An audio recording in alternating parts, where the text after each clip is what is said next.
नथुराम सदन म्हणजे भाई अण्णा व त्यांच्या 5 बहिणींचे घर. बंधूपासून वर्धन निरुपापर्यंत सर्वांना येथे राहण्याचे सुख लाभले.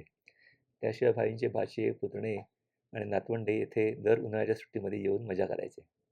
आता त्या जागेवर काही नाही, परंतु स्नेहसंमेलनामुळे हे घर अजूनही एकत्र आहे. 1949 सालापासून हा सिलसिला जारी आहे. भाई आणि अण्णांबरोबर बहीण व बंधूंची आठवण नेहमी निघते. गेट टुगेदरमध्ये प्रकर्षाने.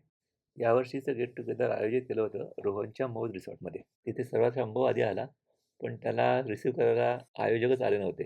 त्यामुळे तो थोडासा विचारात पडला. सर्व लोक येईपर्यंत जेवणाची वेळ झाली होती, त्यामुळे आधी जेवण उरकून घेतलं. जेवण झाल्यानंतर मोठ्या लोकांनी आराम केला, तर मुलांनी मात्र एक नवीनच खेळ मांडला.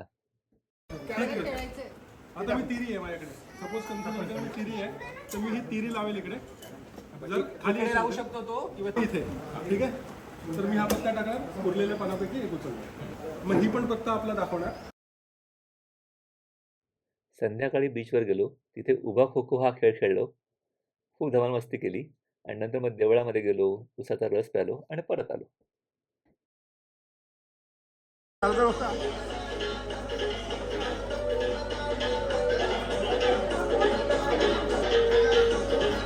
तू तिकडे जाऊन बसला परत.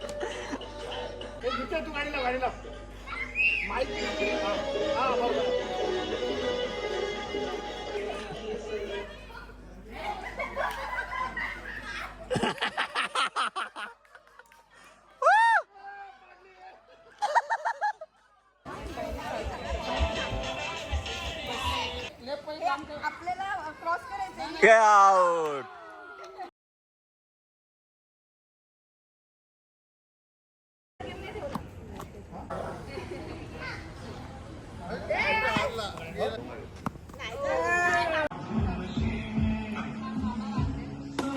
अरे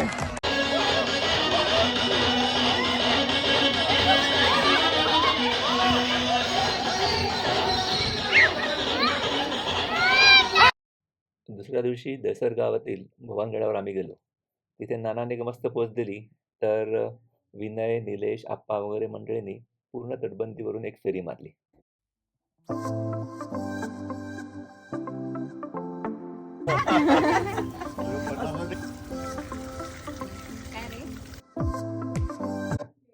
कार्यक्रमाच्या शेवटी पार पडलेल्या स्पर्धांचा बक्षीस समारंभ पार पडला. सुरुवात केली लहान मुलांच्या बक्षिसांपासून. मुलं फार खुश झाली होती त्यांना मिळालेल्या बॅगांमुळे.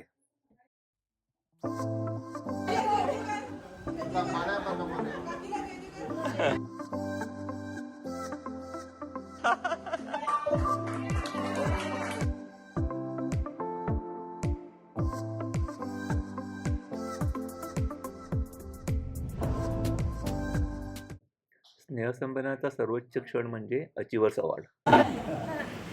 आभार मानते सगळ्यांचे आणि खरंच खूप एवढ्या प्रेमाने एवढं लक्षात ठेवून हे मला सन्मानित केलं, ह्याच्याबद्दल मी सगळ्यांची आभारी आहे. आणि ह्याच्यामध्ये सगळ्यात मोठा वाटा आहे तो माझ्या बाबांचा. तिथे प्रोफेशनबद्दल बोलायचं झालं तर ह्याची प्रेरणा हे खूप कमी लोकांना माहिती आहे. बाबांना आठवतं का मला माहीत नाही, पण ही मला भाईंनी दिलेली आहे. तर त्यांनी मला एक गोष्ट सांगितली होती की जगातलं सगळ्यात मोठं दान कोणतं आहे, तर ते विद्यादान आहे.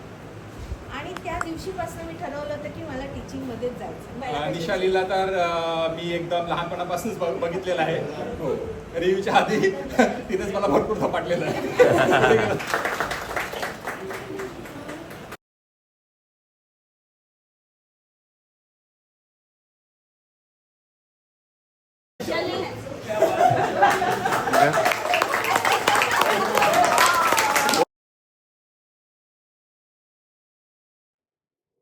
शेवटी केक कापून स्नेहसंमेलनाची सांगता केली.